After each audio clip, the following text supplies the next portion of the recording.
into worlds colliding, colliding worlds, Yeah. worlds that collide, and tomorrow they collide. What Let me are you be talking clear. about?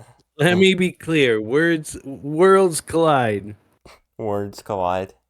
Let me be clear. Words collide all the time. Let's call it a sentence or a phrase. Okay, that's what one of Kamala's signature line is. Let's be clear, and that is like when I hear her say that, I said, "Yes, please." Well, it's worse when Fine. Biden says it. Let me be clear. And Ah! Yells. Okay. All right. let me be unclear. All right. It's Three. kind of like an absurd statement to even say, right? Because like, were you gonna be unclear? It's like let me be honest, or I'm gonna be honest. Yeah, it's like okay. So every time before you weren't. So, all right. 3, 2, 1. What do you mean? We Good already morning, started. everyone. I didn't start. I haven't even been talking this whole time. I've just been listening to you. All right, so we already started, everyone. Subscribe, like, Again. comment. Subscribe, like, and comment. Subscribe. And negative negative and positive comments. Any comments? Comments that all the adulation and worshipful comments we've been getting, we would like you to kind of hold back on that. I think those comments are all from you. Oh, well, maybe. No. Well, we did get a comment recently on one of our YouTube shorts. Oh my goodness, what did it say? It quit, was quit recording. no, it was from somebody that I know. He said I was going to say something, but I decided not to say anything. Because in the YouTube short I said comment below something, and then I said, well, not something, but anything. And I said, well, not anything, but something, and then I said, anyway. Wow. So it was a reference to that joke. Yeah, there's so many things joke. there's so many things you or I would want to talk about today, and I'm not going to talk about this one, but I'm just going to allude to it. I watched a couple movies. That's an interesting topic. Yeah, and everyone, we're gonna have a guess which movie I watched. I'm gonna give some hints. No, I'm not gonna do that. Anyway, but they were really interesting. And actually, they're both really well done. And wait, so there's two of them. Yeah, it's a series. No, not related at all. Took completely different genre and completely. I think one was in 2010, maybe a little earlier than that, and then the other one was a movie that me, and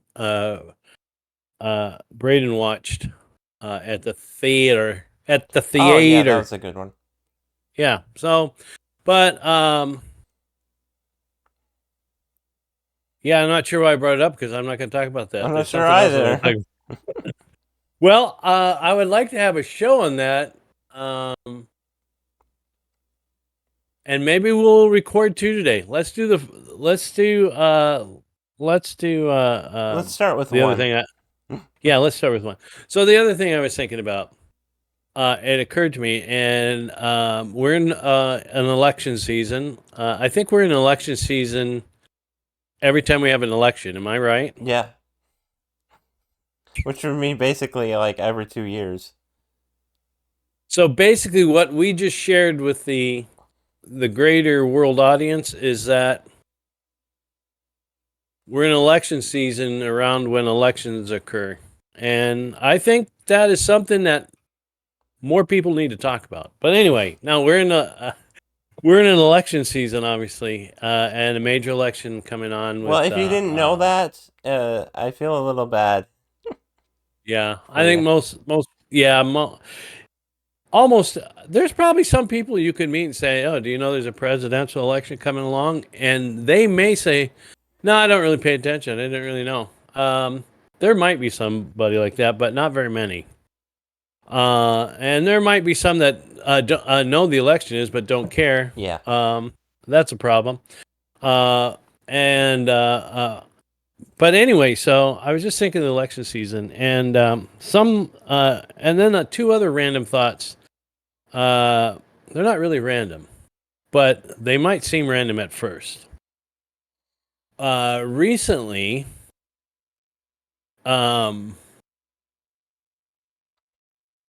two things occurred that are startling and kind of, well, you'll know, they're very different from one another. You've heard of the Shroud of Turin, right? Yeah. Yeah.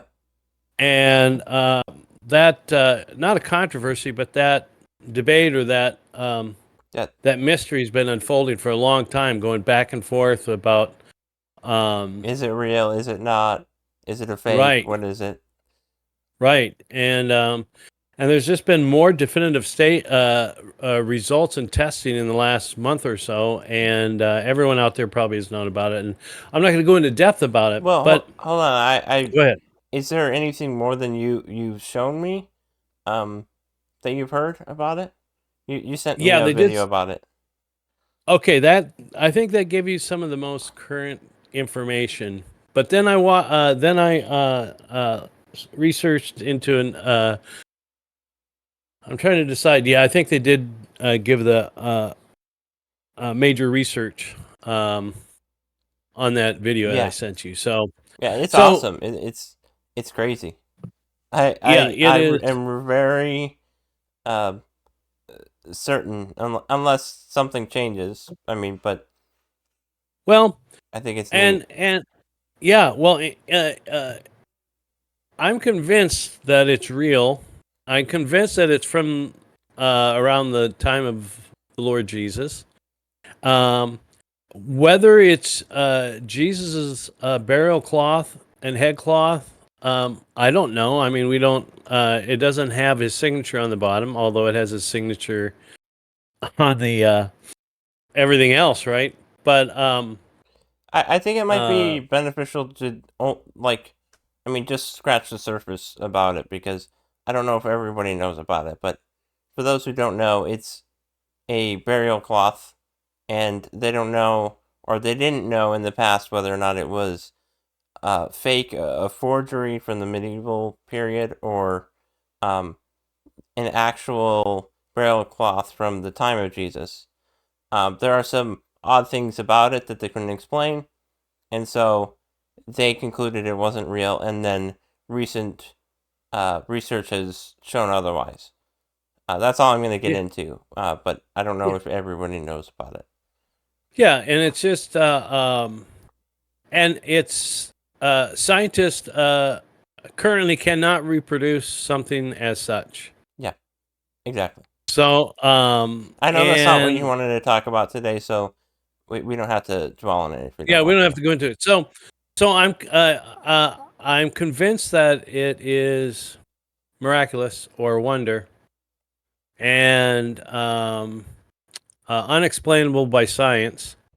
Although, and then not only that, now because of the more detail they have, they can use AI to get a visual representation of what they think the decedent, in this case probably our Lord, looked like, and so they have a picture of him. So I just think it's like a picture of our Lord has been missing for 2,000 years, and now all of a sudden it appears.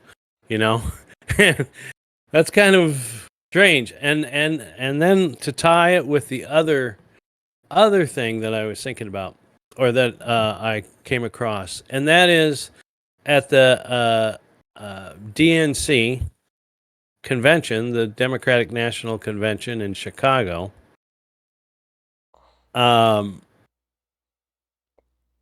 I mean, we know this, but it's just been the ramifications or the seriousness of it has just been hitting me.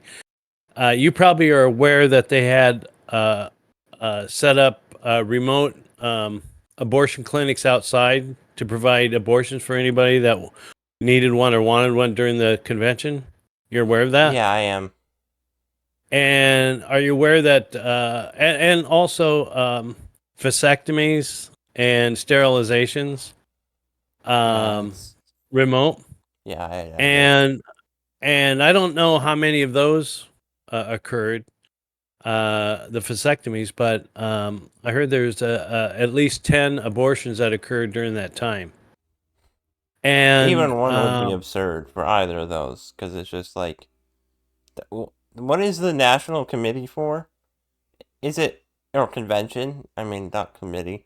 Um, it's I mean, it's not about that, but apparently it is because that's apparently what they're obsessed with, right? I just it's it's so absurd.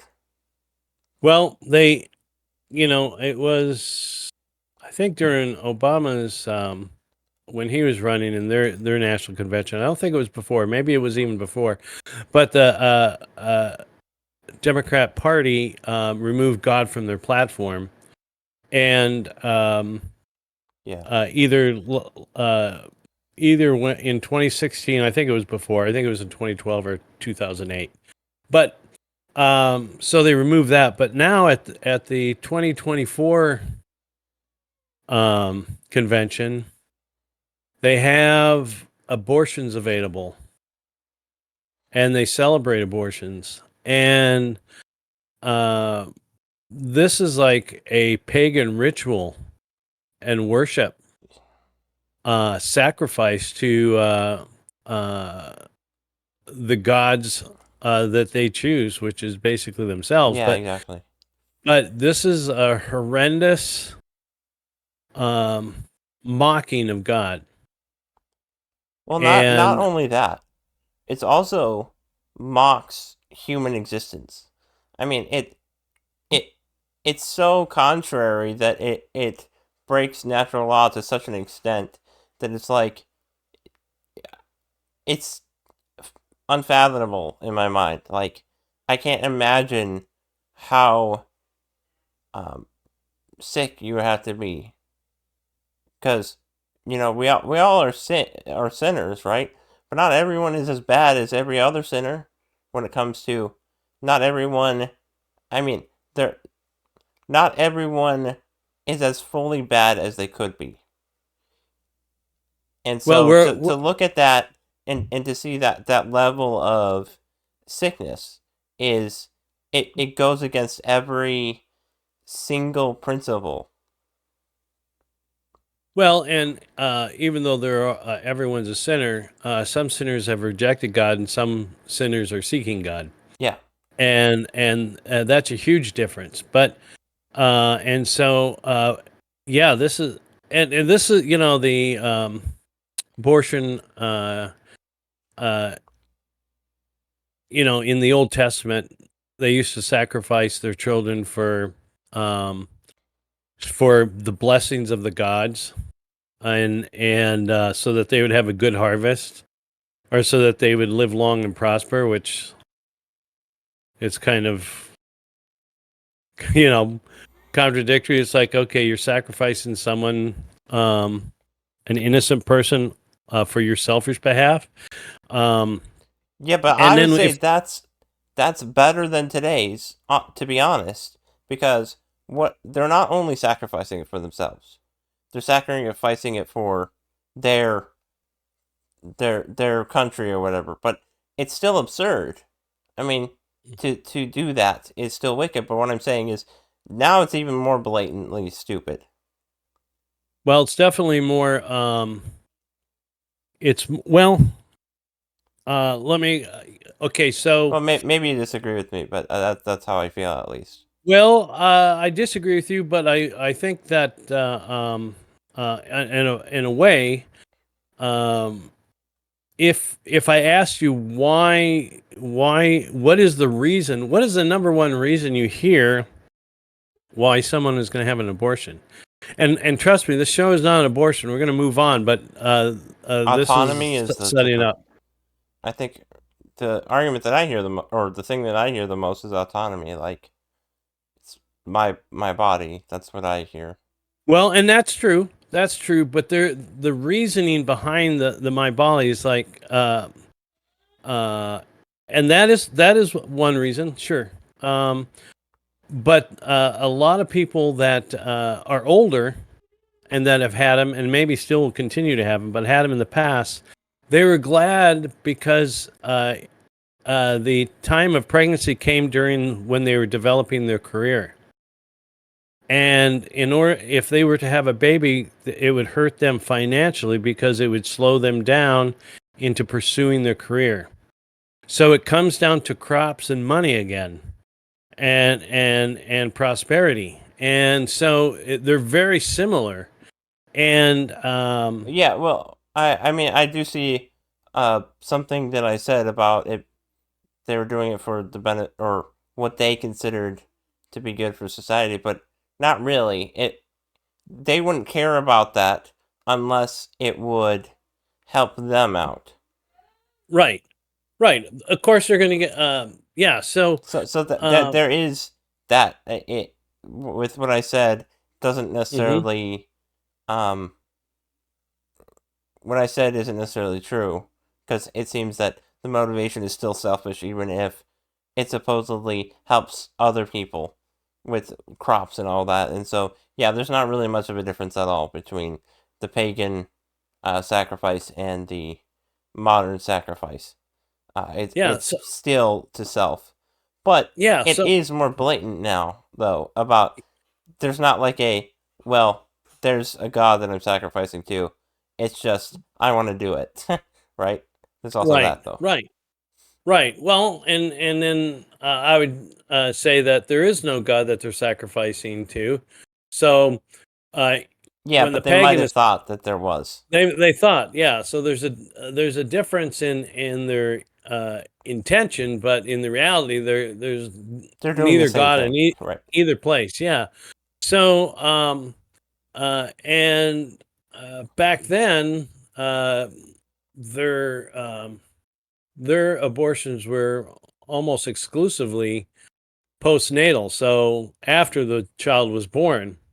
Um, and and then if you go into depths about how they sacrifice their children, and I'm not going to go into it here, but Yeah. it's a very brutal and cruel. And I will only say this to say that they a lot of times they had music and celebration during the uh, during the ritual of their child sacrifice in order to drown out the sounds of the screams of the victims. Yeah. And so it was very cruel. So um, now the Lord wasn't condemning their cruelty. That wasn't the first condemnation. The first condemnation is that they would intend to sacrifice uh, a life in the first place. Right. And then they just added sin unto sin, or malice unto malice, when it was so cruel. And so nowadays it's all done in a clean laboratory, and lights and music playing and coffee on the side and little donuts after the operation for the mother, and but yet the child is torn apart in the womb, or sucked out by vacuums or whatever. And so um so there's so the screams of the innocent are drowned out again, because their voices aren't able to be heard yet. Uh, and so um so there's a very slight difference, but the numbers of abortions, obviously, or the numbers of what I would call child sacrifice, uh, is so astronomical compared to what the Canaanites did, or the Hittites, or Yeah. the Malachites. Well, And now it's all hidden behind science and um hidden by the fact that the child is in the womb and you can't see the child. mhm. And the thing is, um, even though people still sacrifice their children in the past and now, there are some women who have that maternal instinct that if they realize, they've shown this, that if they show the mother a picture of their child in their womb, that they're way less likely to kill them.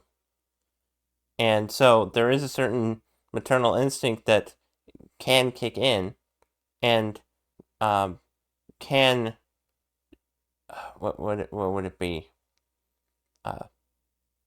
They can realize that it's a mistake. It's a huge mistake. But if you can hide it as much as you can from the woman, then that possibility is going to shrink. Right. That That's she'll why. notice the child and realize what a terrible mistake she's about to make. Right. Or it just, or she continues to make it, and it's just even more grievous. But yeah, that maternal instinct. We've talked about in a lot of our videos the law of God is written on our hearts, and we were made a certain way to operate a certain way, and so that maternal instinct is inclined to be there unless someone overrides it. Right.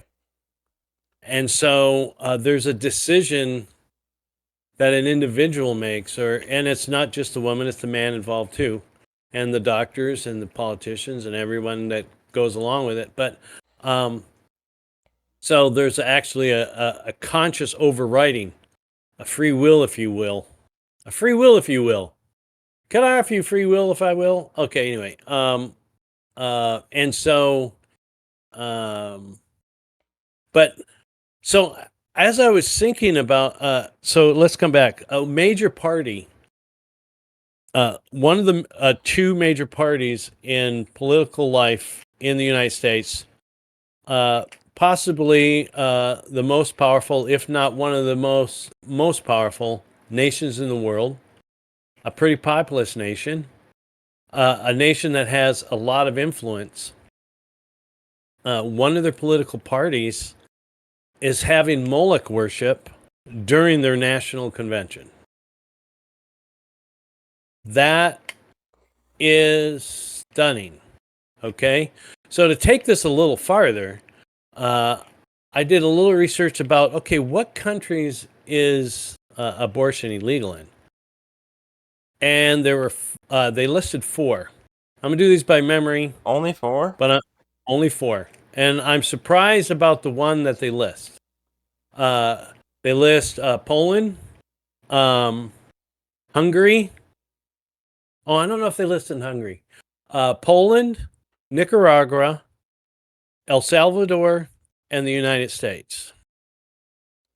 And I see. Okay, and I beg to differ on the United States being allowed to be listed there, but I understand there's a fight going on, and a fight has been going on. But wait, are you saying if those 4 countries are the only countries that there is legalized abortion? Oh, I thought you said illegal. I thought you said banned abortion. Yeah, it's banned abortion. Oh, I'm sorry. Yeah, there's only 4 countries where abortion is legal. Oh, okay. Yeah. Yeah. Weird. Yeah, only 4. Only 4 out of the whole world. I can't even believe that the United States is one of those. I mean, that's just so absurd. Well, I mean, like, and not even the UK does that. And the UK, some of their politicians are. Okay, so let me back up so I get this. And this is I can look it up, but I'm not going to. You're just going to have to do your own research at home and to test this. But the research I got was from a very liberal world organization on their stats. So let me rephrase this so you're clear on this.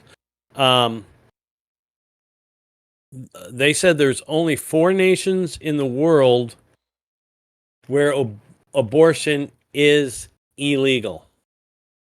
So I want to clear this up. So, because what? You just said it. That's why I'm Okay. clearing it up. Okay. So there's 4 nations in the world that abortion is illegal. Okay. Okay. So those 4 nations are, according to this, was Poland, Nicaragua, which surprised me because it's a communist, but there's a lot of Christian influence there. But El Salvador and the United States. Now, what surprises me that they said that abortion is illegal in the United States because that needs a lot of qualification of what you are defining as illegal, because it is occurring in the United States at high numbers every day. And it's less than it was before the Roe v. Wade ruling, but it's still uh, Yeah. quite a number. And so, in this liberal organization, it's indicating, to, between the lines that they still look at United States as territory to fight for victory for women's rights. They call it women's rights. They call it women's reproductive rights. They call it human rights. Well, And it's so, based on the fact that the United States is multiple states, and so some states it's not legal. right, and some are limited to, well, some states are not legal, and that would be the next thing that I would search, is find out what states are the most support life the most, and there's probably very few. There's some that claim that they're supporting life, by limiting abortions to 8 weeks or whatever, and for the right to life to feel like that's a victory. I'd be very cautious on how you term that a victory. It's starting to be restricted more, but the other side plays us like fools. It's like, we want to kill babies. We want to kill babies all the time, and we get it down to 8 weeks, and they're still fighting, saying, "Oh, to make us feel like we won something." Well, we didn't win something because they can still kill babies, and Yeah. and It's so absurd that we would ever on the right say, yeah, we can do it a little bit. It really disappoints me to hear Donald Trump with his stance on that stuff. And I don't even know if he believes it, but even to play the moderate card is really bothers me. well, and I'm glad you bring it up. I am going to get to that. So, um, so I'm looking at you know trying to imagine the world and only 4 nations, and one of them is really questionable. And so then, even in that one questionable one, then it makes you wonder about Nicaragua, El Salvador, and Poland.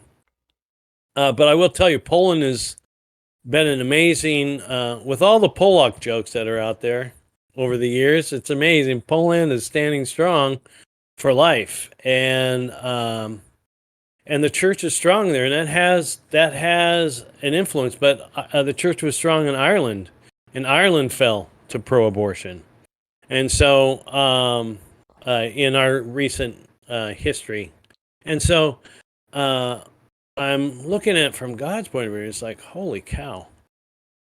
Basically, the whole world has not only allowed child sacrifice, but is celebrating it. Yeah.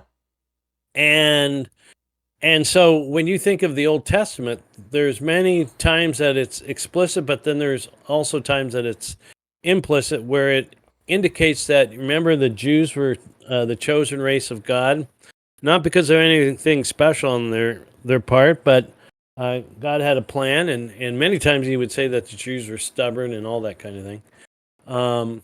But he would tell them that he's driving out the nations before them, not because they are more righteous than those nations, but because those nations' practices were so despicable. Right. And one of them was child sacrifice. And so a lot of times people are like upset that, well, it seems wrong that the Lord displaced the nations of the world, uh, you know, Yeah. and let the Jews take their land, and they weren't even called Jews back then. Israelites take their land.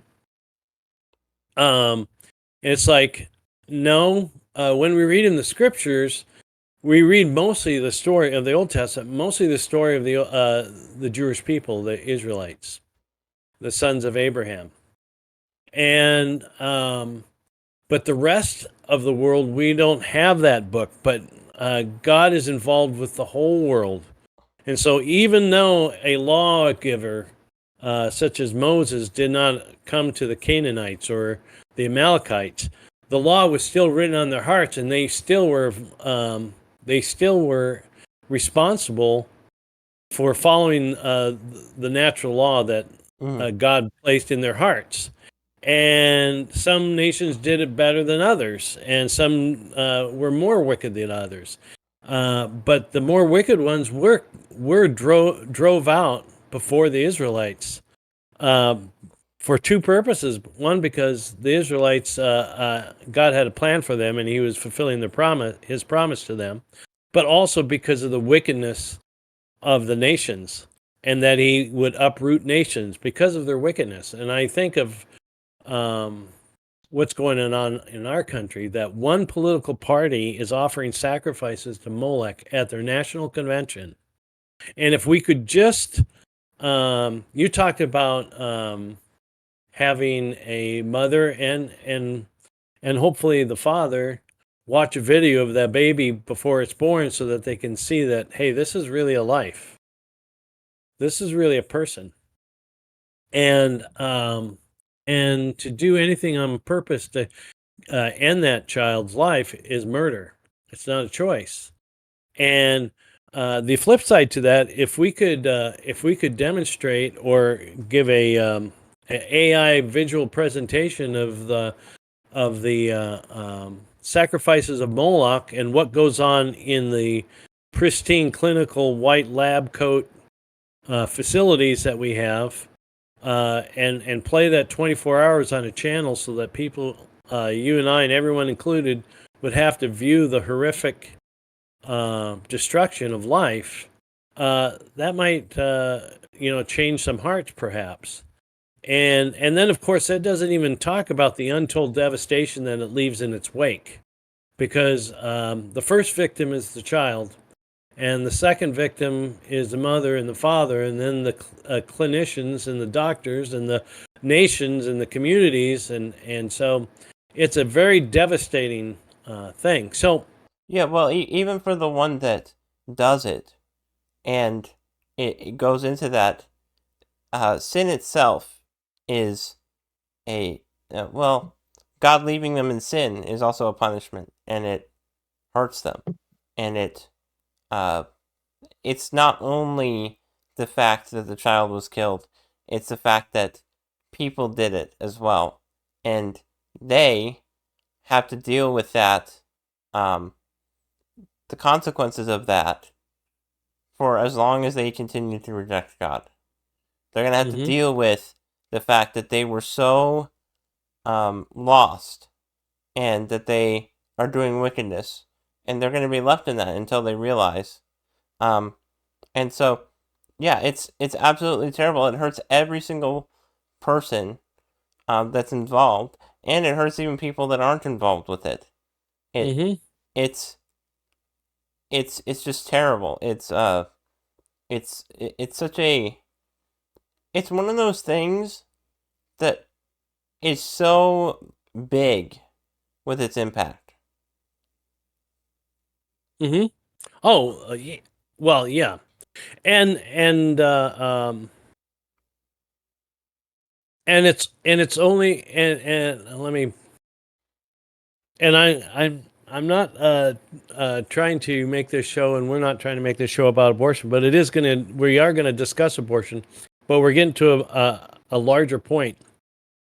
But one of the things to remember, as evil and as wicked as abortion is, It's a symptom of an even deeper problem. I mean, it's not the cause in itself. Right. There's a cause that opened the door for this, and that is, abandoning God, abandoning truth, and when you do that, uh, the saying is that life abhors a vacuum, or space abhors a vacuum, and so something else is going to fill it. And that something else is not goodness and it's not truth. It's wickedness and it's lies. And every time wickedness and lies leads to destruction in some manner. And even after, and God is so forgiving. Even after, if someone were to, doctors or nurses, or parents or mothers, after, being involved with abortion, they repent, and God does, uh, uh, is able to wash every sin away. The remorse still remains, and that is a punishment that they will live until the day they die. I heard a an abortion doctor who, for like one of the anyway, he gave his testimony, and he even aborted his own child during his work as an abortionist, and he repented. But he shared with how, for the rest of his life, he is the guilt, uh, the punishment of his sin, has been taken. The forgiveness has been given, but he is still left with knowing that it's a little bit like Paul. What drove Paul so hard? Well, he said the grace of God works in him, but also it's because he knew. And when Paul said that I am the chief sinner, among sinners, and that wasn't just hyperbole. It's what drove him to work even harder, because of the condoning of stoning Stephen, the deacon Stephen, and that destruction. A person can live and have a good and happy life, but that is always with them. And so Yeah, it's the thing is, it's like, when Jesus died on the cross, and then he rose from the grave. He still had the nails in his hands, or not the nails, but the marks of what he Mhm, had to go through in order to bring redemption. Well, in this life, the things that we did are, and the things that the sinful decisions that we made still have a lasting impact, and it's not easily removed. It's still mhm, there, and mhm, um, I just imagine being in that position, and looking at, or imagining Christ with the holes in his hands, and being like, mhm, my sin of abortion, for instance, mhm, that, because of that, he was, nailed to the cross, and he has scars because of my sin. That's mhm, just, and just to imagine seeing the face of him and the disappointment in his eyes of making that kind of decision. I can imagine how difficult that would be. mhm. Well, and full full cleansing won't be accomplished on this side of heaven, apart from a super amazing super grace, which we don't hear about. Um, God can do all things, right? But on this side of heaven, all the damage of sin won't be completely resolved. And what I mean by that is that, and you bring it up, and you bring up an excellent point: the scars of Jesus. Um, Now, he is in a glorified. He's the Son of God. First of all, he's God, but also a human. He's one person with two natures, and so, um, in his human body, he suffered greatly, physically, and and that the reality of that suffering is still present in his resurrected body, because his holes and someone who could say, well, why wouldn't he, choose to have those covered over or whatever? Maybe someday they will be at the closing of the age and everything, because it'll be life everlasting. But just like us, if a believer passes and goes on to be with the Lord, that is when those wounds that they cause of themselves or others cause of them, that's when they will be rectified with a new spiritual body. But in this life, we're always going to have that is always going to tug us at our hearts to some extent. Doesn't mean we can live need to live in defeat and not march on and trust in God's love and forgiveness. We're not talking about that. But anyway, so coming back to the Democrat Party, here we have a party that is celebrating, not simply tolerating, but celebrating. And if you were to ask a Democrat voter, an honest Democrat voter, there's very few that are voting because they believe in open borders, or they believe that tariffs against China and other parasitic economies is invalid and not just. No, it comes down to usually three aspects, and one of them is abortion.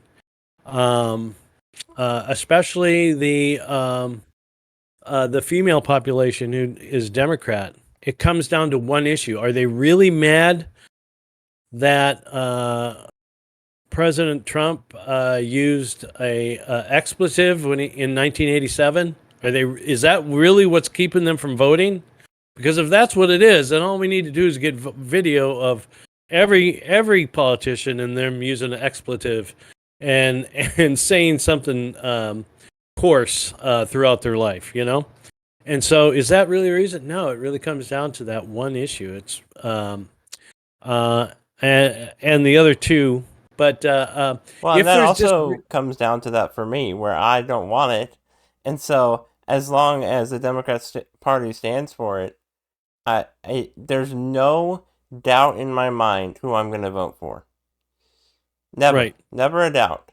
And obviously, I don't agree with what the Democrats stand for anyway, but I feel so adamant about abortion that I don't care. As long as we stand for life, or at least a little bit, even though some people are like, well, we can kill our children only at this time or whatever. It's like, I mean, I don't know. As long as we stand for at least a little bit of life. Yeah, once we'll come back to that. So,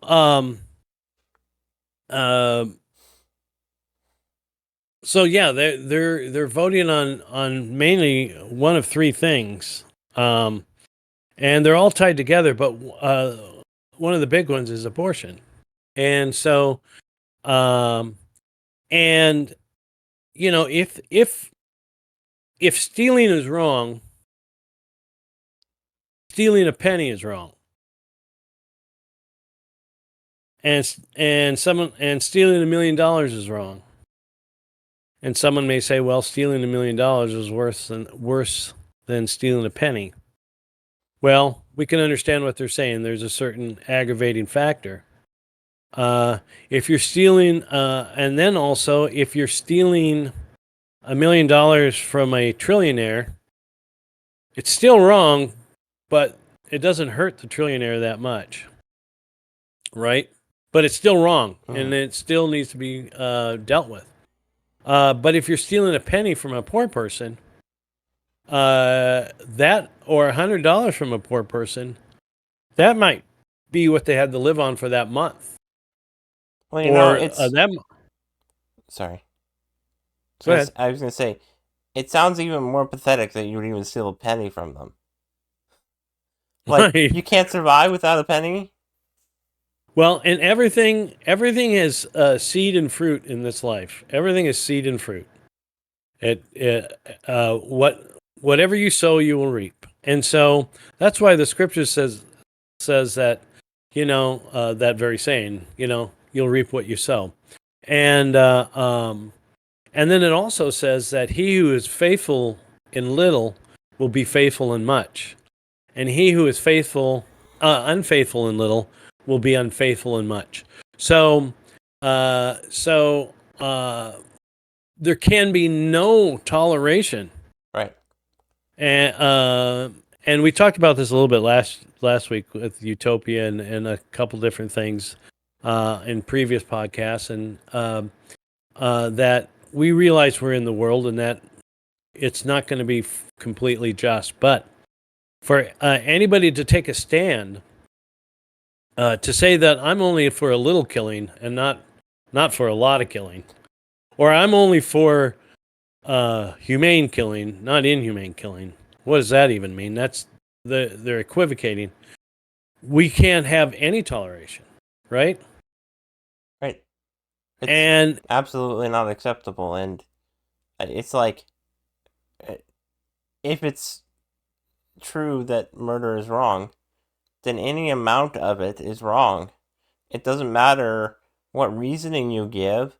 If your reasoning is just a way to cop out of it. It's like, well, we're murdering, but not really. It's like, if you're killing and murdering like you are doing, then it is murder. What are you talking about? It's just, it's a cop out. It's like, well, for instance, I only like hurt them a little bit. I only I'm trying to think of the example I was thinking of, because there was one, but I only cut off one finger. yeah, I right. left. He still has 9. Right. Well, like in a household, and there's like a scuffle between siblings.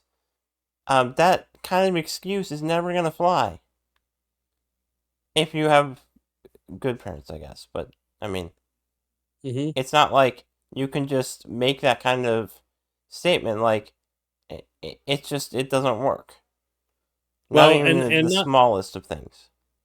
yeah, and not to get caught in the weeds and off topic, but so you and I are saying that murder is in any form, in any degree, abortion in any form, in any degree, is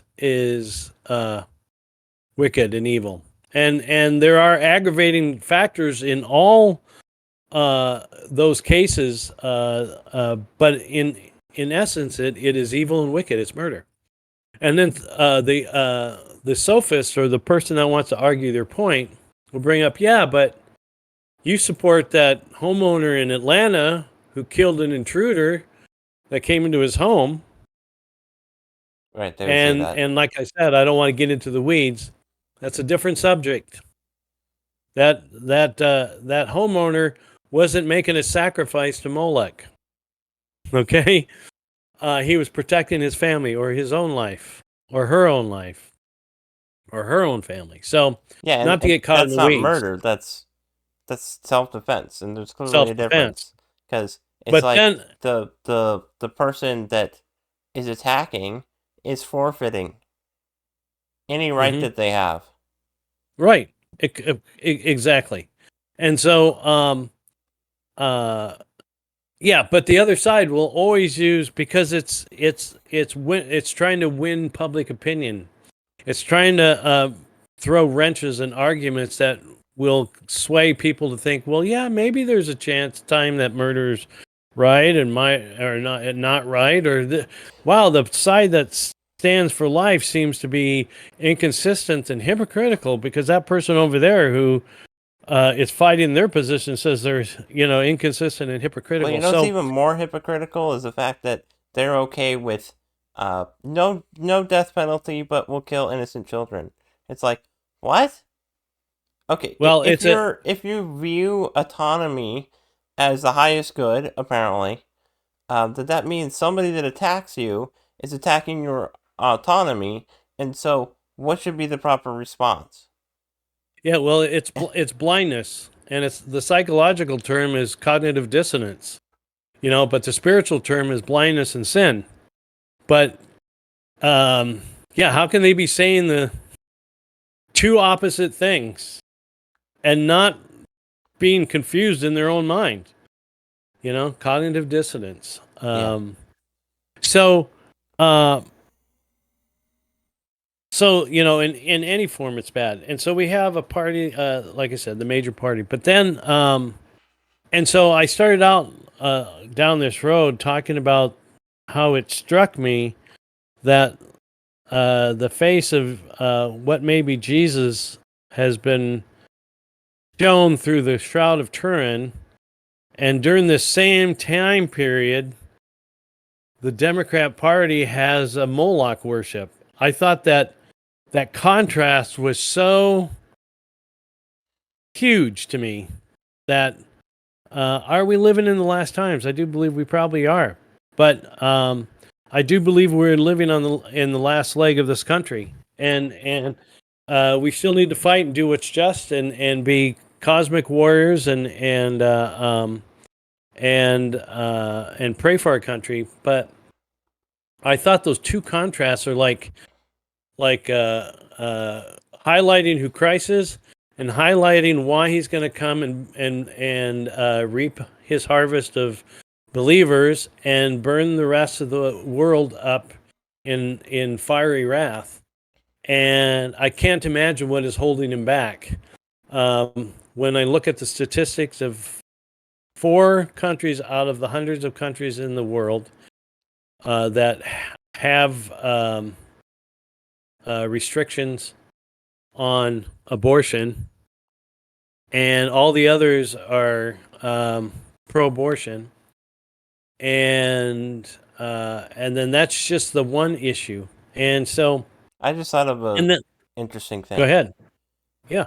So the abortionist or the person that is hiring somebody to kill their child, they are taking their child and sacrificing them for themselves and their own well-being.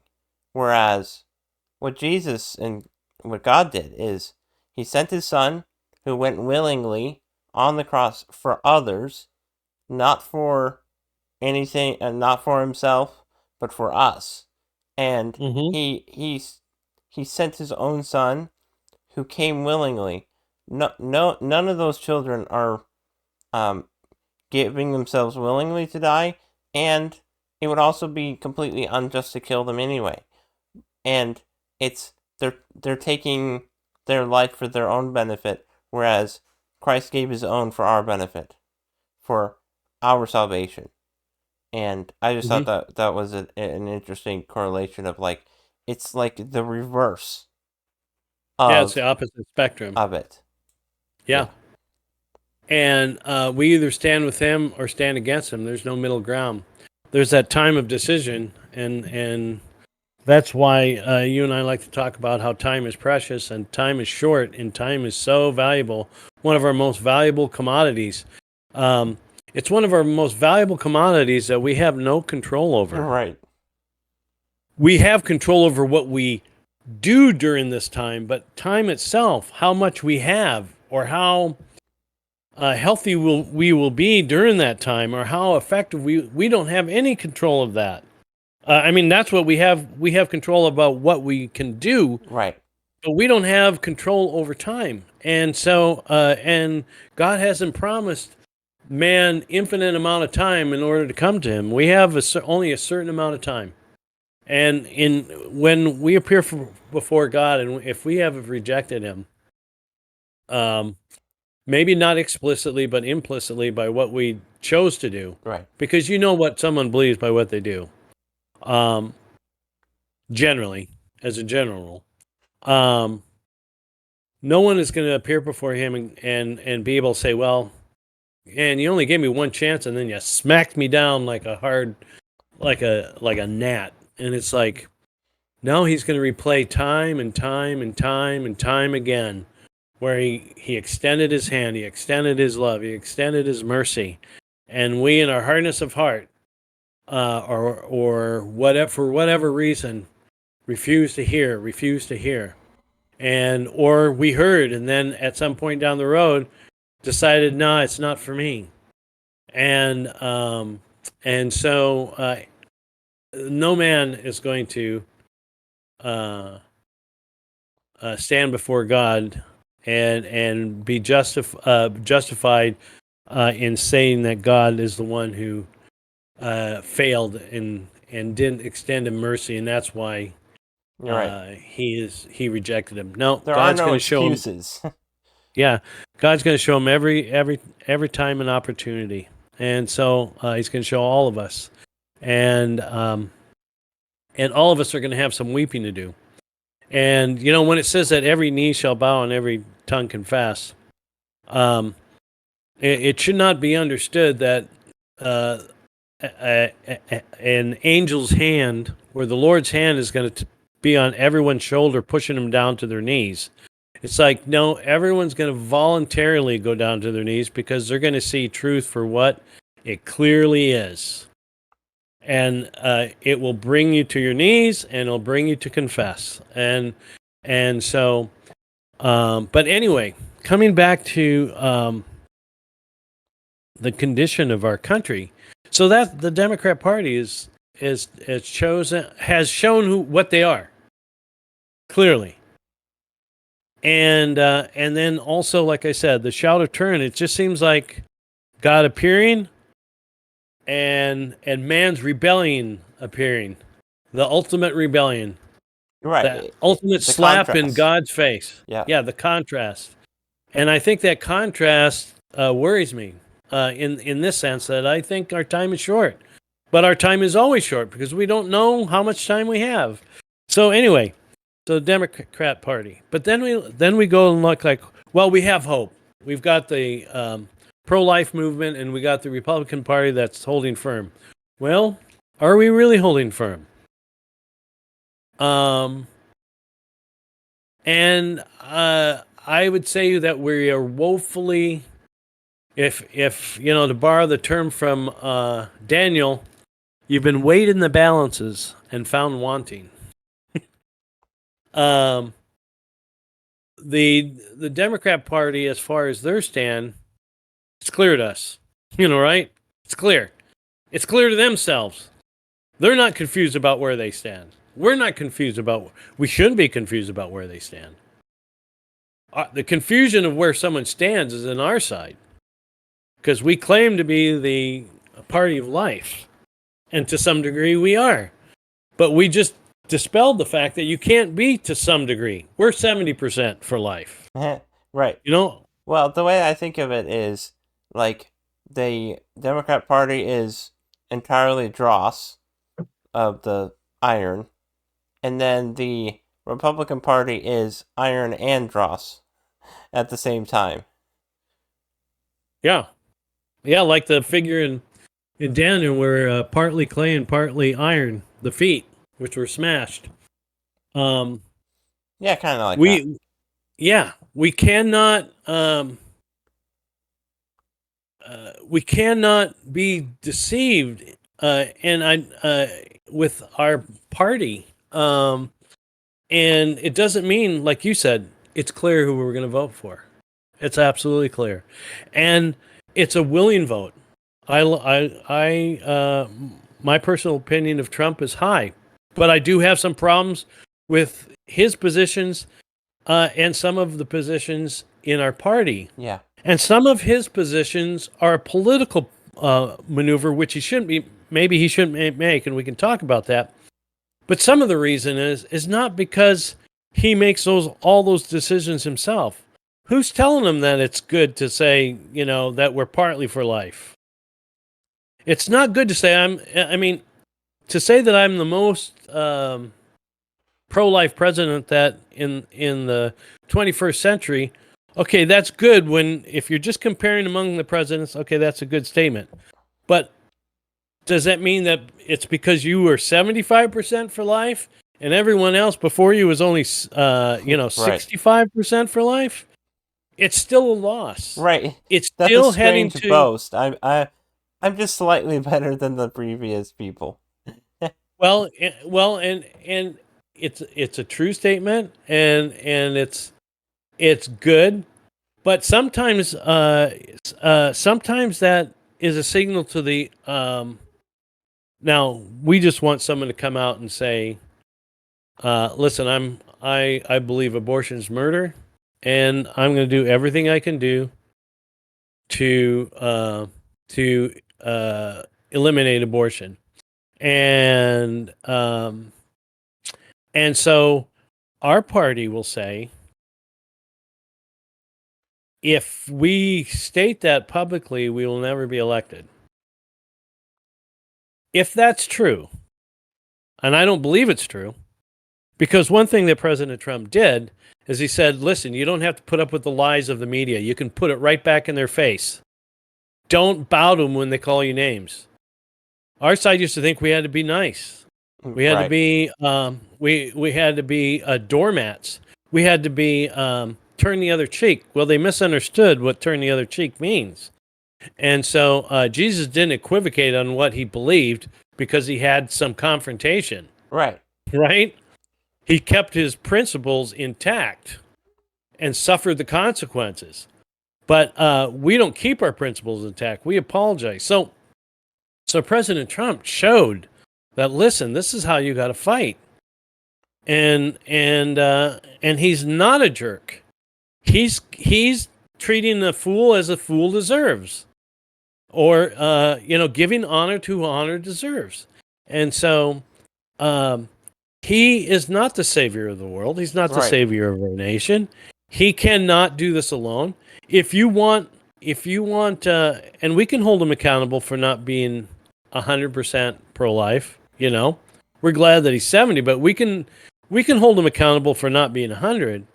But what about all the people that are supporting him, and are they taking his back? What would happen if President Trump said, I am 100% against abortion. Abortion is murder. We have people in our parties that would come out against him and say, well, he's too extreme for us. Yeah, they would.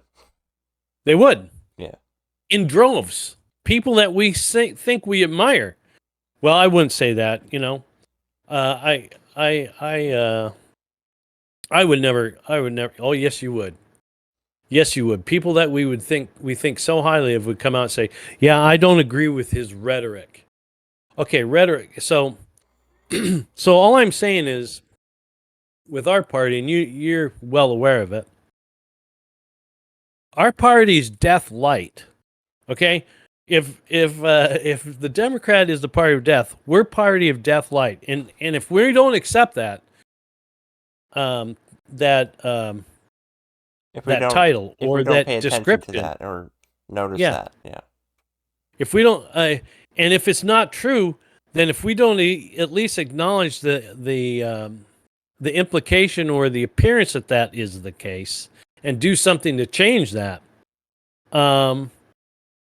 we are in deep trouble, because we are the party of death light currently. And we're just going to the same end that the Democrat Party is going to, but just a little slower. Yeah. Well, it's sad to see how politics has degraded in our country. Because in the past, it was like the Federalists and Anti-Federalists, they disagreed on what is the purview of the state and what's the purview of the federal government. But I have no doubt in my mind that they would have both parties would have agreed, and almost anybody during that time would have agreed, abortion is a no-no. Nobody should be allowed to do it. They would have no qualms with making the federal government ban it. I'm absolutely certain. Because that life is the foundation for any society. And so, to stand against life is to stand against yourself and your own country. Well, and so, the other people will say, well, I don't want to legalize or government control morality. It's like, okay, that is an alternate universe you're living in, okay? Let me tell you about the one you do live in. There's a party that is legislating morality. Their description of morality. They're saying by law a person can terminate a pregnancy for any reason. They're legalizing murder. Aren't they using the law to legislate morality? Well, that's exactly what the And law is for. well, our side sometimes is so slow. We like when they tell us that, or some people, some reasonable people that are just misled and haven't thought through this very clearly. You say, "Well, I'm personally opposed to abortion." Okay, so if we say abortion's murder, and we say, "Well, I'm a personally opposed to murder," but if my neighbor wants to murder, that's his choice.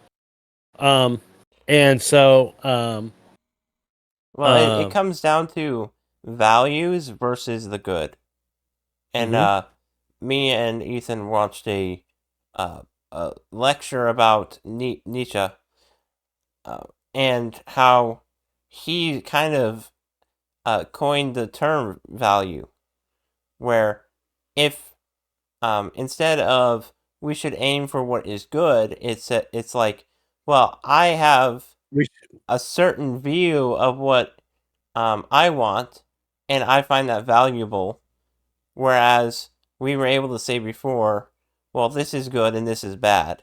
Whereas now it becomes a matter of opinion, where it's like, I value this system or I value that.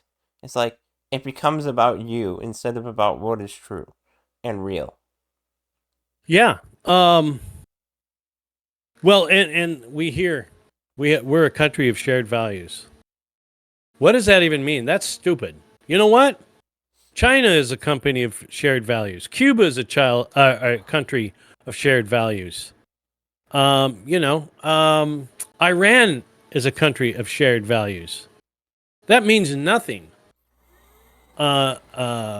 It could be good. It could be bad. It's right. Who knows? Well, what are those? You have to go further. Go, well, what are your values? Oh, well, we value personal murder. A person's own choice. In certain areas. Yeah. So there's real inconsistency there. So we're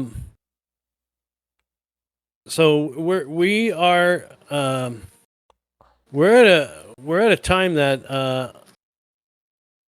that is important for people to know their God, to follow Him, to do what they can, pray for their country.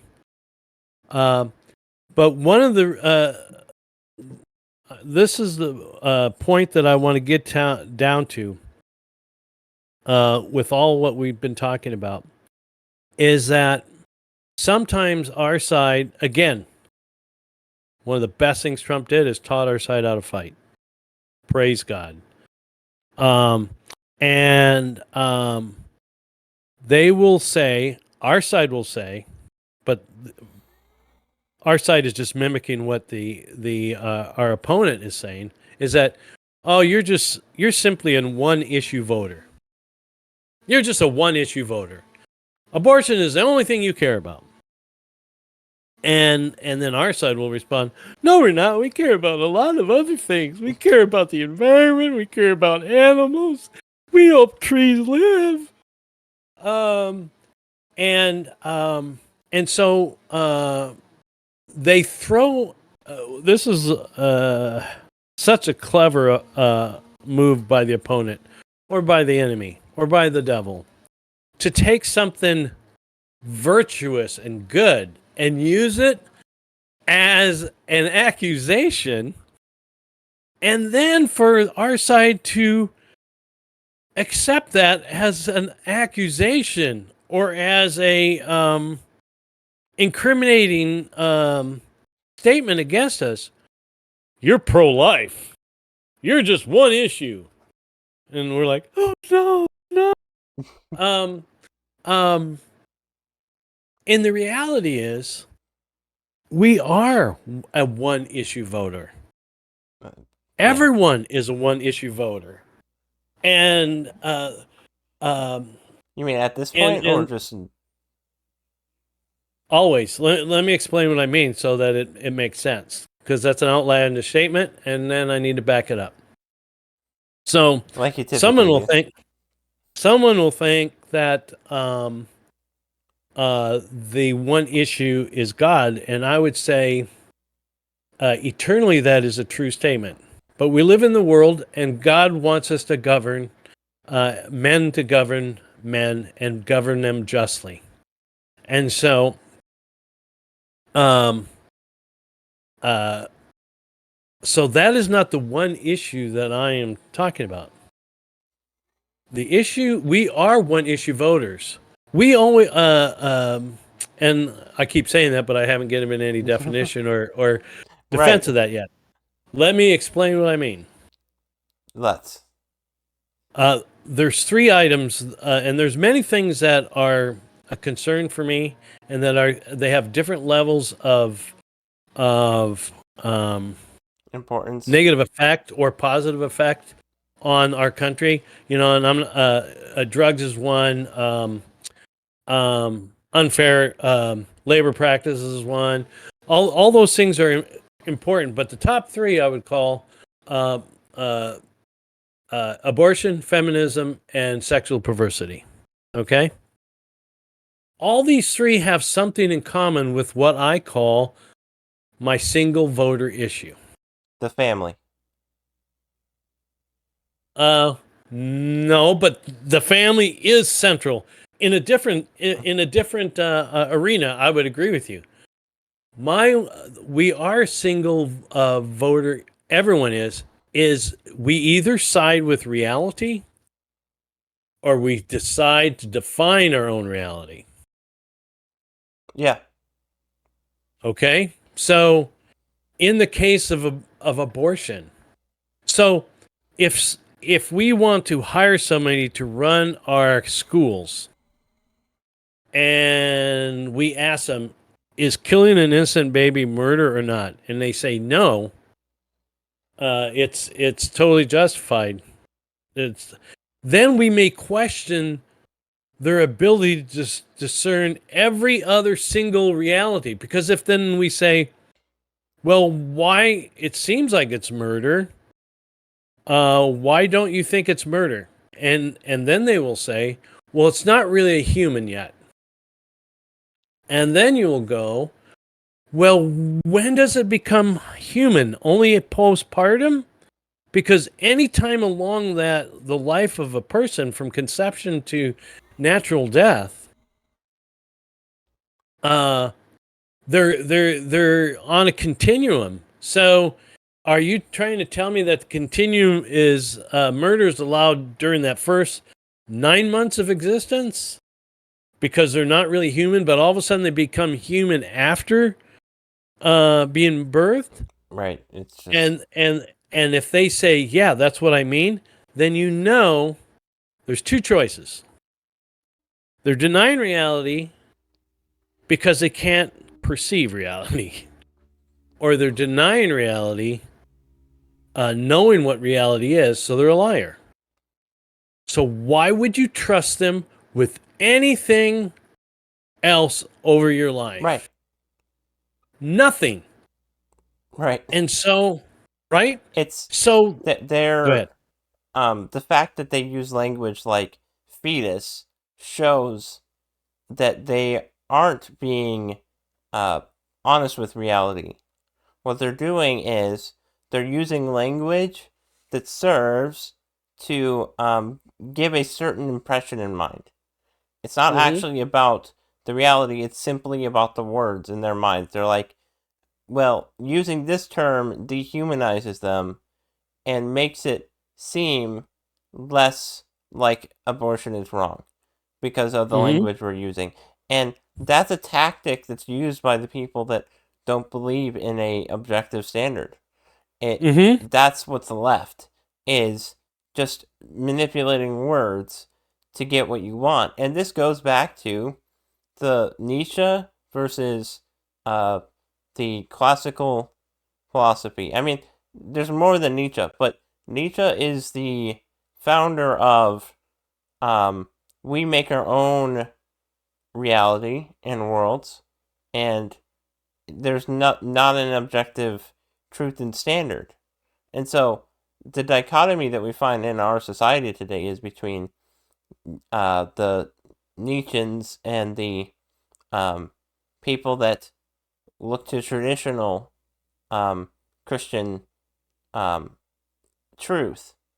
And that's the dichotomy that we find, is those that seek to define reality on their own terms, but then the other people are those that seek to discover what reality is and what is true. And that's the difference between the idea that our minds conform to reality versus reality conforms to our mind. That's really what it comes down to. Well, the term fetus, it doesn't mean clump of cells. You know what the Latin term fetus is? Right, it's baby. It's little one. Yeah. That's the direct interpretation, little one. But so does that mean Latin everybody nowadays? So yeah. So and it's just when they throw us, it's just a fetus. Yeah.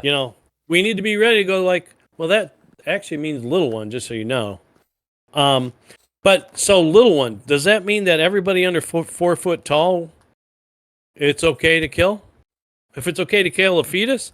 I mean, right. So coming back to why I say and I'm not even bringing, at this point, not yet, I'm not even bringing God explicitly involved in this. I'm just bringing the implicit understanding of truth and natural law and what is right and wrong and what is reality.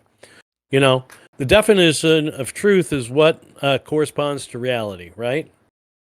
And so when I say we're a one-issue voter, and I listed off feminism, abortion, feminism, and sexual perversity, it becomes obvious what I'm indicating there. If we think of feminism, we think we believe there's a definitive difference between men and women, not in their dignity before God, right, or before one another, but they are different. And our side has problem even acknowledging that sometimes, because again, the left or the opponent has called us bigots. You misogynist. I mean, why did the armies of old even have to have weapons? All they needed is, a bunch of placards that said racist and misogynist, and they could have defeated everybody according to our side. We're so afraid of those things that we run. And instead we should say, no, we can define what a man and woman is. And so then a perfect example is the Supreme Court nominees that were asked, can you define a woman? And they never said that they couldn't define a woman, but they wouldn't define it. But leaving, since test an unanswered question is marked wrong, correct? Yeah. She was wrong on her answer, and so then we have to ask: is she not capable of discerning reality, or does she know reality and she's lying for a purpose? Right. Either way, we lose. Either way, it's bad. And so, in either way, that person should not be trusted for even making Kool-Aid for a family. Kool-Aid.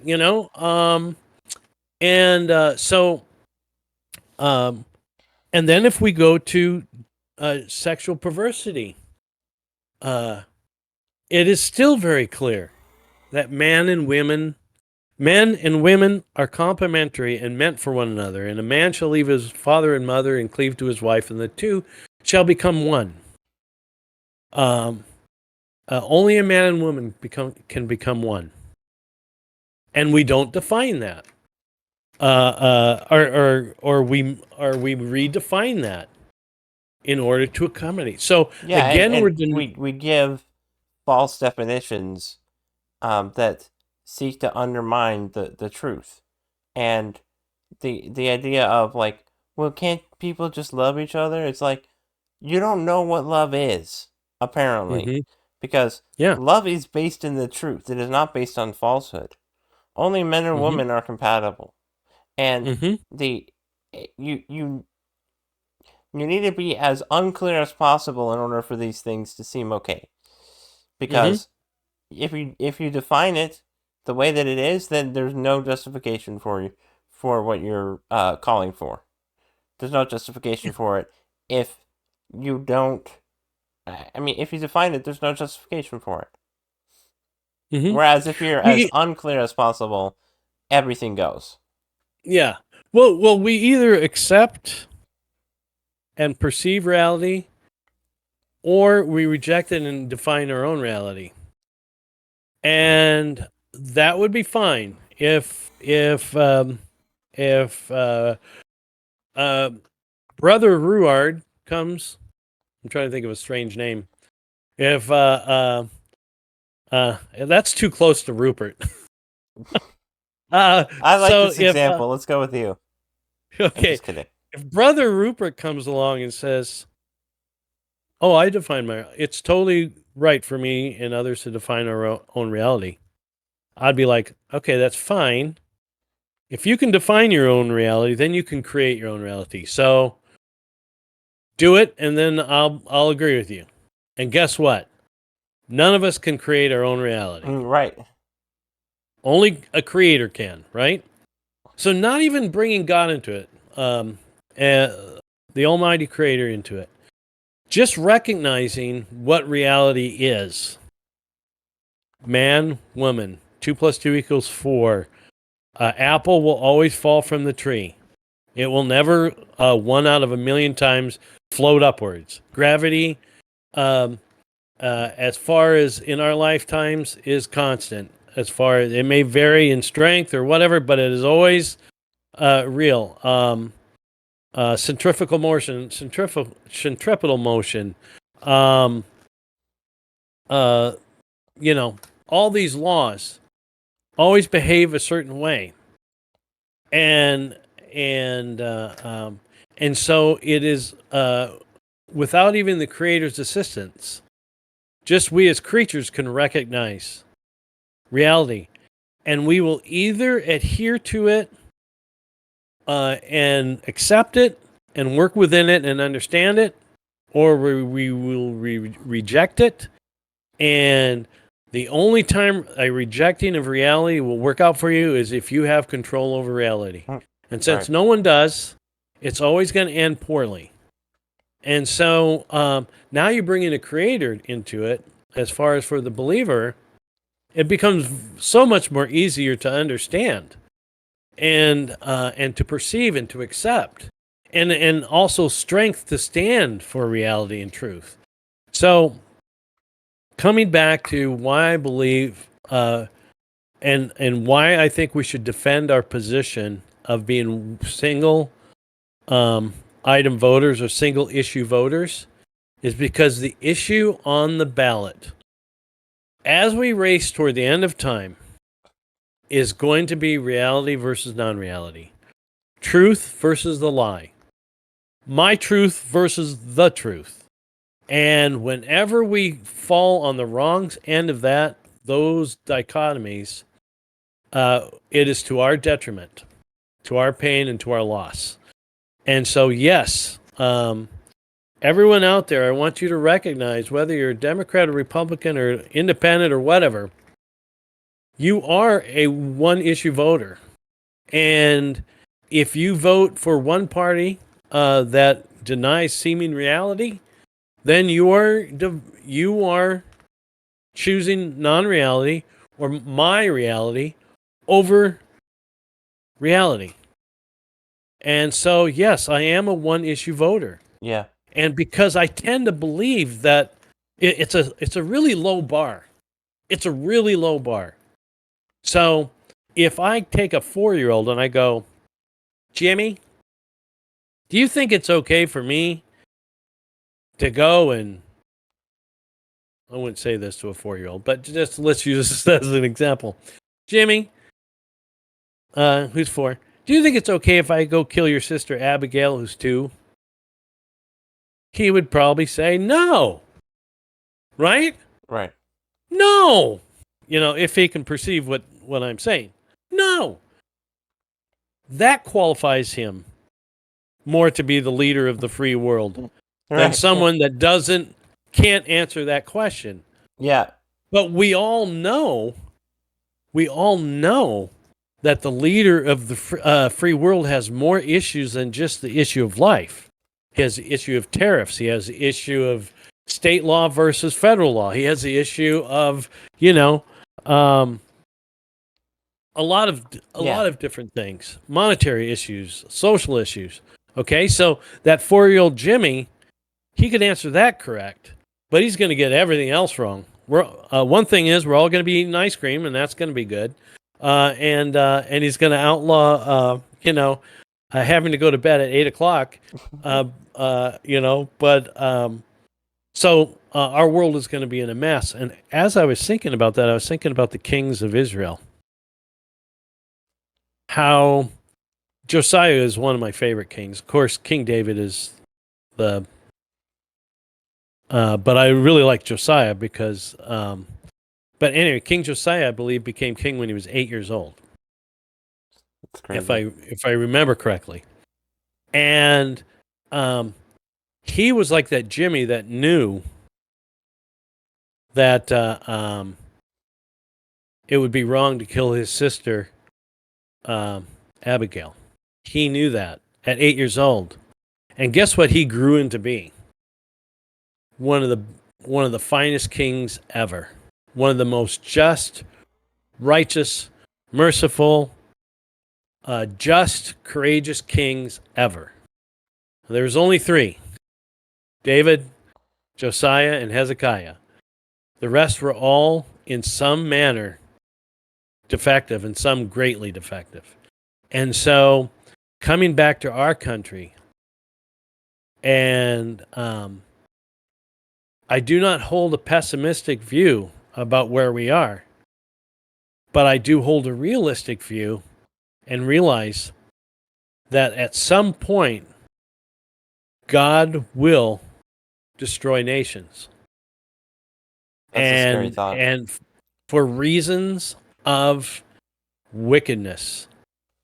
And the destruction comes from the sin itself, how you spoke earlier in this episode, how sometimes leaving us in our sins will be its own punishment. If we are left and we choose to ignore reality in this election, in every election, in our local elections, we choose to accept non-reality,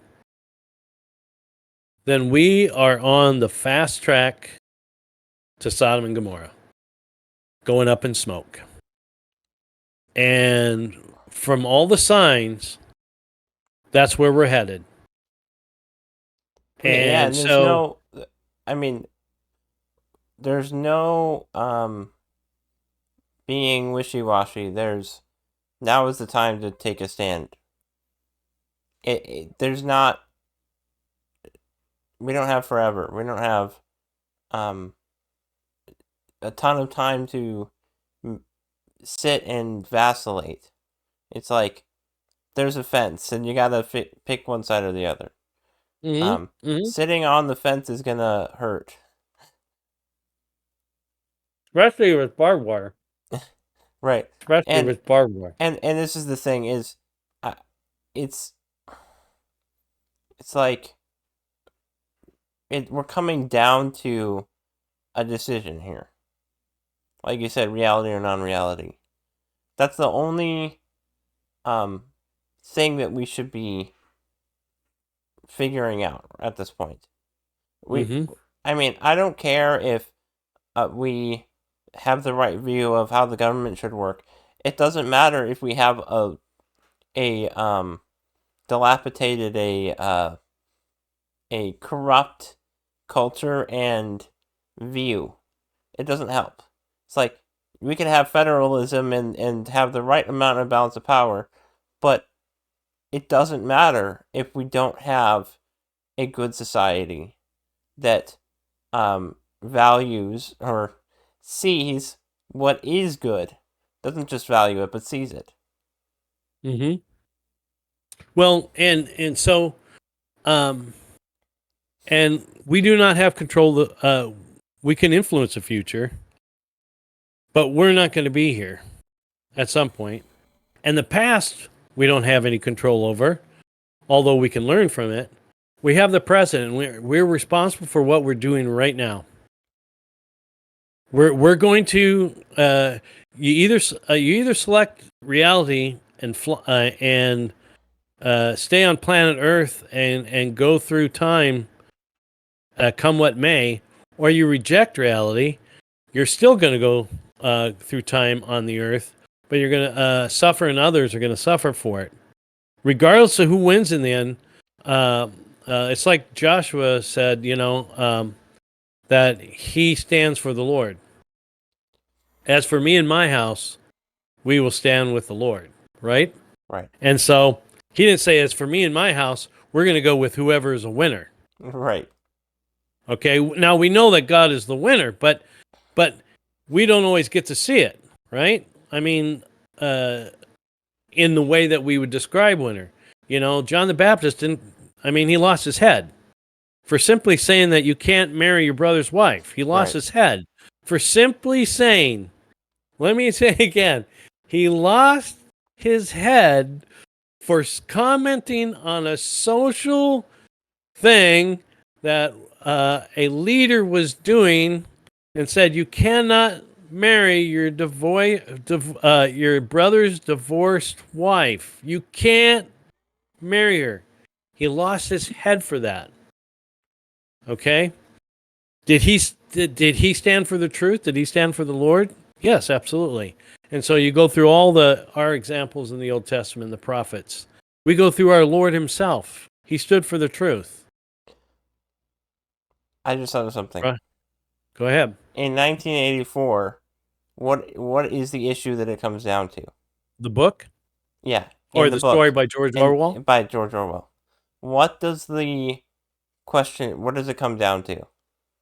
Was it the 2 + 2 = 4? What was the... Yep. It comes down to one of the simplest reality. math equations ever, and a reality. It comes down to reality, even the smallest reality. Mm-hmm.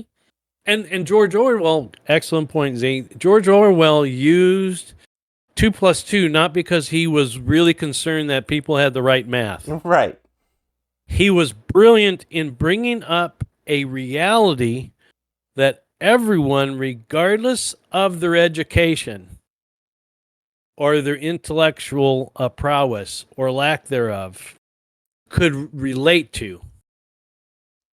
He could have used any number of social issues, and not that he was some great righteous warrior, right? But he recognized that society was slowly being deconstructed by those who want to wield power by using a weapon of denial of reality. And so he chose 2 + 2. And so excellent point. And it wasn't just because that is our issue. No. Our one issue is the denial of reality. Right. And I love excuse me. I love and pray for Joe Biden. I love and pray for Donald Trump. I don't want President Joe Biden anywhere near any places of power or control. Never have. Not because I don't love him, but because he denies reality. And I believe he denies reality now because he doesn't know reality. But I also believe he used to deny reality through lying and through manipulation in order to gain control. I never want him near anything of power. I love Donald Trump as much as I do Joe Biden, but I have no problem with him near the controls of power and authority, because I trust his I trust him in those issues. But that doesn't mean that we cannot go, President Trump, we want you to stand irrevocably 100% against death. Yeah. 100% for life. We're glad that you're 70%, and we're glad that you have not um, um, come out completely against reality in those issues. But we want you to stand 100% for life. We want the Republicans that are supposed to support you and counsel you and encourage you and give you information to be also helping you and suggesting to accept reality in its fullness, not just in part. I love what Trump does. I hate what Joe Biden does. I love Joe Biden and I love Donald Trump. And I pray for both. And but our side, if we are willing to accept just a little unreality, a little leaven leavens the whole lump. Someone will say, "Well, you're purist." No, we're not purists. There's a lot of gray. Should my fence be or should the city government offices be painted blue, or should they be painted red, or should they be painted in brick, or should they be in tile? Should they be stucco, or should they be stain siding? Those are gray areas. We can argue about that. Right. There's a lot of things, right? But on the principal foundational precepts of a country or a culture or reality, we cannot equivocate. Right. If you equivocate, its end is in mass suicide. And so, yes, I am a one-issue voter. And that's why you can have good Hindus, good atheists. Use that term, and I'm fine with it. Good Hindus, good atheists, good Muslims that recognize reality and go like, you know what? Trump recognizes reality. I'm going to vote for him. Or this side represents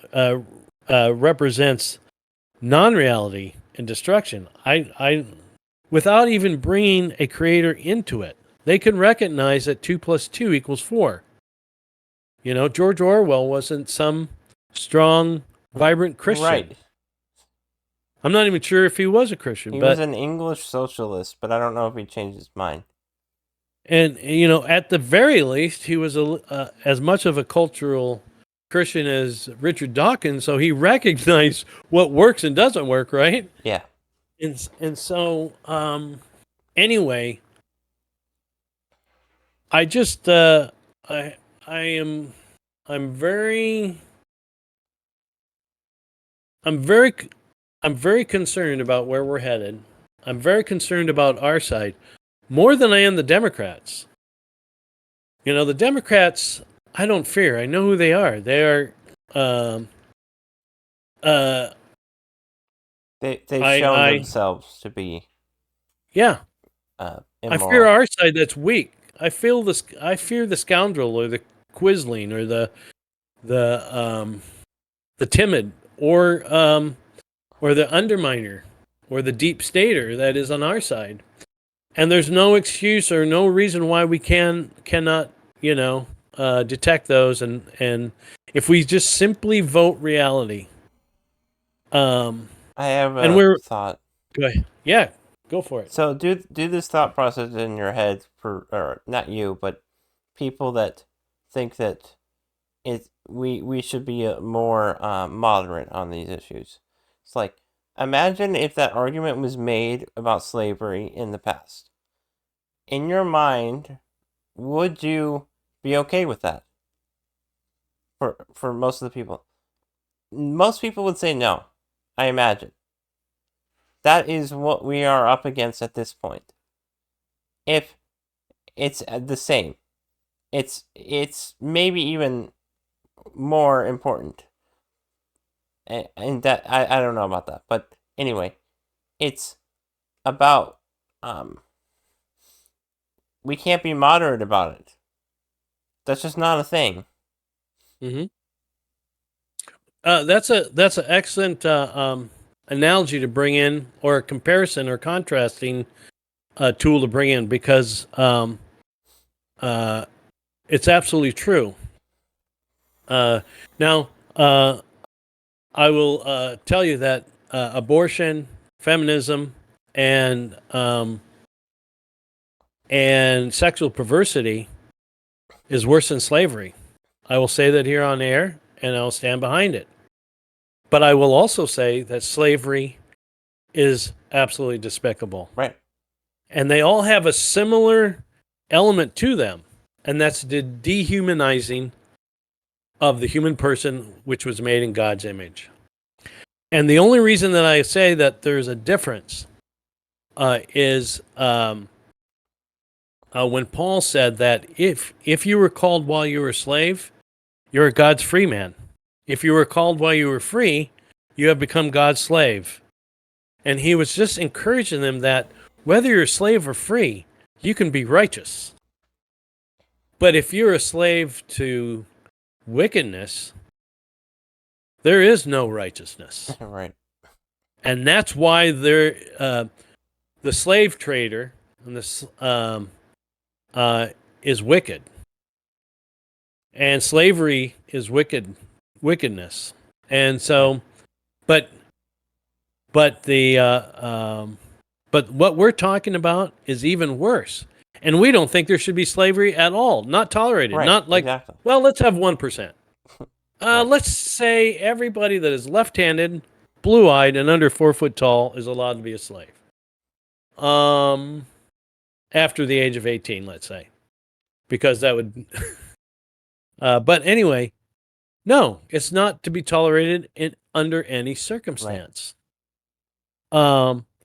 It's not to be tolerated even in industrial countries who have manufacturing, and there is some type of semblance of freedom for their workers, but in essence, they are slaves to their job because of government controls and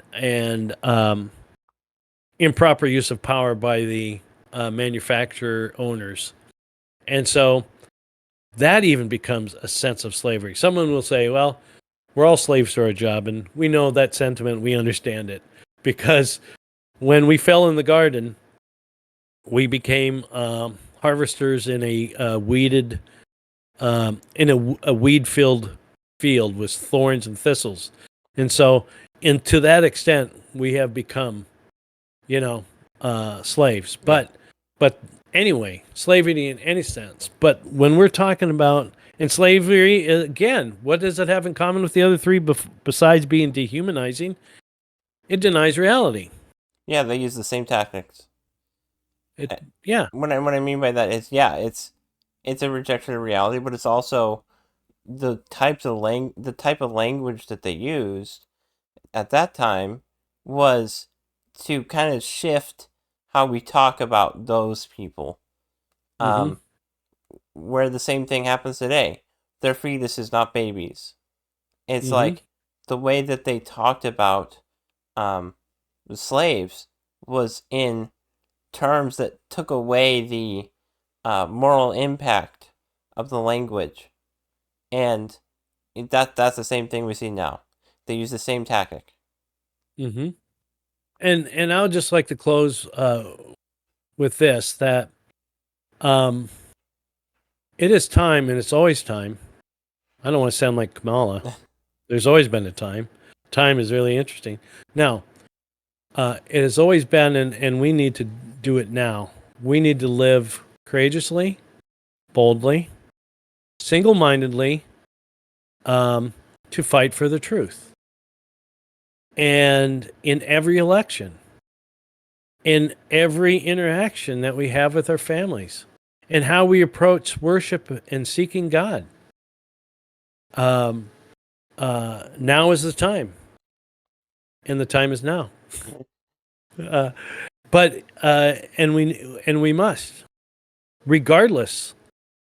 If someone says, "Well, you're advocating for a losing position," so be it, because my position is righteous, and in the end, it says we will stand in victory and look upon our enemies, and so, and the falling of our enemies, and right now, they're fellow opponents, but at some point they do become enemies.